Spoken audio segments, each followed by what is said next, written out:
The United States and Israel are losing the war against Iran. And yesterday they suffered one of their biggest strategic defeats with the loss of 7 KC-135 Strato tankers.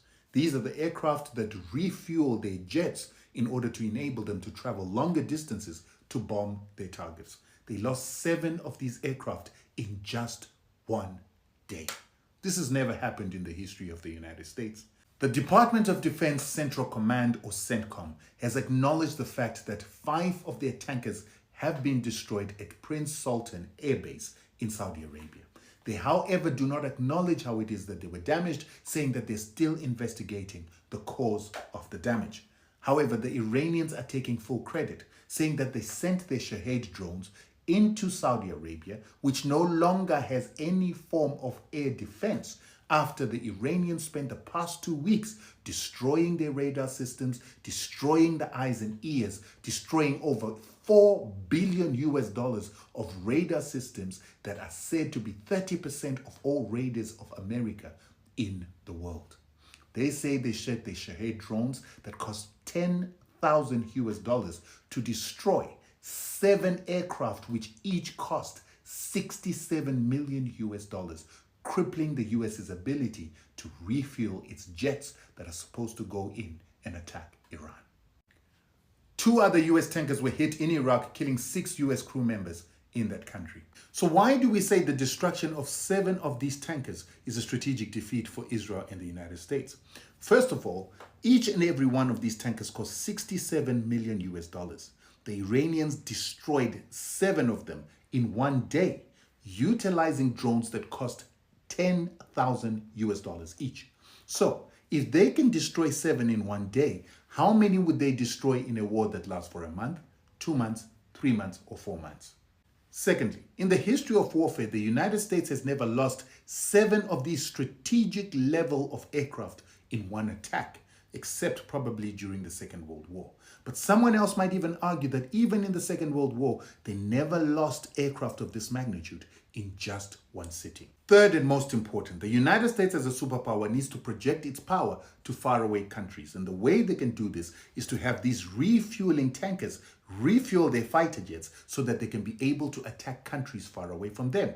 By Iran beginning to strike the tankers that refuel their fighter jets, they are beginning to deter the United States from refueling their jets to be able to attack Iran, but they're also setting an example to other countries. So for the past 30 years, the United States has invested trillions of US dollars into projecting its power into every region of the world. This they do by putting their bases in friendly countries near enough to their enemies so that they can be able to fly their jets from the friendly nations to bomb their enemies and to come back, refill, and to put more weapons and to bomb again until they bomb their enemies into submission. So here in the Middle East, because they want to control oil, so that oil is sold in US dollars, so that everybody demands US dollars to maintain the value of the US dollar, they put their bases in the UAE, Saudi Arabia, Bahrain, and Kuwait, and other countries within the region.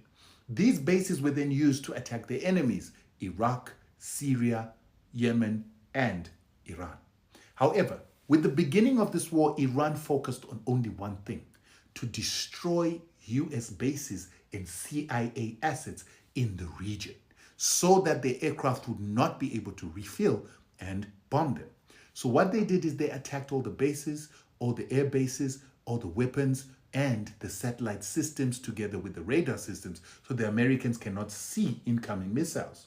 They also attacked CIA agents that were living in the city, and when US soldiers ran from the bases into cities and into hotels, that's why you saw them bombing hotels in Dubai to kill the US soldiers who had run into those hotels. So with that, the United States was forced to move its assets, particularly its aircraft, its fuel, and its weapons out of the reach of Iranian missiles. And that's where they ended up going to Turkey and other places.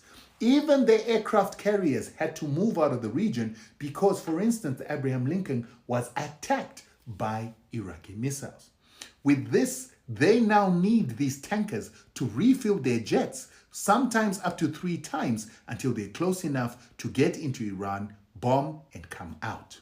So, by Iran beginning to bomb these tankers out of the air and destroying 7 of them in one day, they are now also trying to destroy the US's ability to refuel their jets so that they can attack in Iran. And if Iran succeeds, it means that if the US cannot refuel its jets, it cannot attack Iran. Meanwhile, even when these jets go into Iran, Iran has got a mountain system where they're hiding their missiles in bunkers that are so deep that even bunker blasters of the United States cannot blast them out. That is why they are losing this war to Iran, because Iran has a strategic advantage and is strategically defeating the United States.